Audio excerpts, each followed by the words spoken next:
quelques années, des procédures précises ont été élaborées pour tenter de faire face aux attaques terroristes.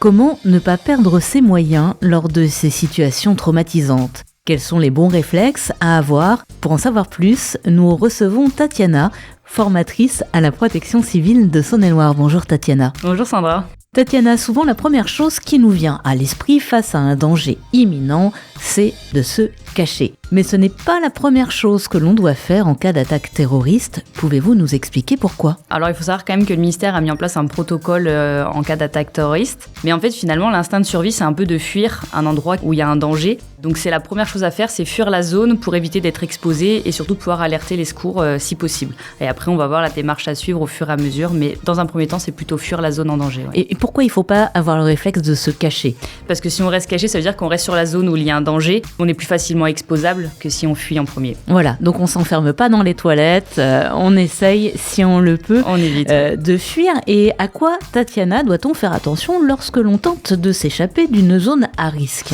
Dans un premier temps, c'est vérifier que l'assaillant ou les assaillants ne soient pas proches de vous, à proximité. Prendre la sortie la moins exposée. Surtout laisser les affaires sur place. On va pas tout prendre avec nous, on prend le minimum nécessaire. Utiliser un itinéraire connu. Alors selon l'endroit où vous êtes, si c'est une salle de spectacle, vous savez pas forcément les lieux de sortie, etc. Mais si c'est un endroit où vous avez l'habitude d'aller, il vaut mieux prendre un itinéraire connu. Aider les autres à ne pas intégrer la zone ou à les aider à s'enfuir également, prévenir, alerter, éviter les mouvements de panique. Alors sur le papier c'est joli, mais dans tous les cas il y aura de la panique puisque c'est une situation inhabituelle et très stressante. Voilà, faire attention aux fenêtres aussi, j'imagine, se baisser. Oui, tout à fait. Ça, ce sera aussi plus en lien avec se cacher si on peut pas fuir, mais effectivement éviter les endroits où on peut être visible en fait à vue. Si on ne peut pas fuir, donc, il faut se cacher. Quels sont les bons réflexes pour tenter de se mettre en sécurité, tant bien que mal, si j'ose dire ? Alors si fuir n'est pas possible, effectivement la deuxième solution c'est de se cacher tout en s'éloignant des fenêtres. Essayer de se mettre derrière un mur qui est plutôt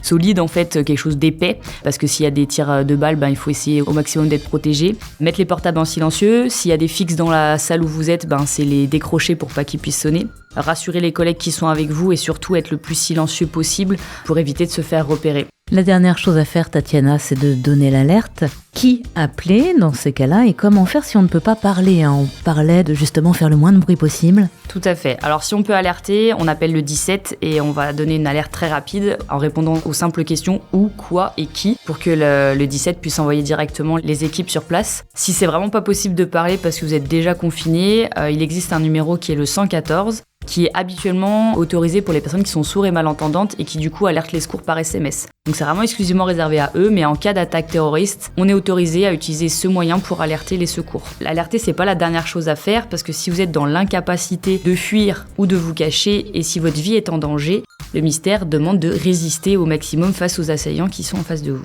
Résister comment ? C'est-à-dire vraiment les affronter ? C'est essayer effectivement de les retenir au maximum.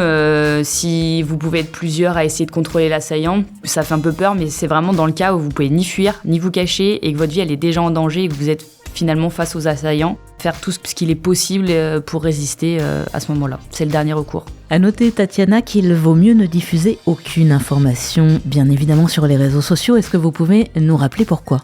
Tout simplement pour déjà éviter les fake news et les mouvements de panique qui ne seraient pas forcément nécessaires et surtout laisser la place à l'État et aux sources officielles pour donner les bonnes informations et avertir. Sachant que maintenant, il y a un système d'alerte, donc ça s'appelle FR Alert, et qui nous permet d'être informés via nos téléphones portables et la géolocalisation s'il y a un risque majeur autour de nous. Pour finir, avez-vous quelques conseils à nous donner pour tenter d'anticiper au mieux ces situations ? Alors on peut pas tout anticiper, mais il faut quand même être en alerte là-dessus. Dans un premier temps, ce serait plutôt respecter les consignes de l'État en fonction du niveau de plan Vigipirate dans lequel on se situe. Deuxième chose, pour moi, ça me semble important d'être formé au minimum aux gestes qui sauvent pour intervenir si nécessaire en cas de tuerie de masse ou autre et s'informer régulièrement sur l'actualité et ce qui peut graviter autour de ces attaques potentiellement. Merci beaucoup, Tatiana, et à très vite pour d'autres conseils premiers secours et prévention avec la protection civile de Saône-et-Loire. Merci. Merci à vous.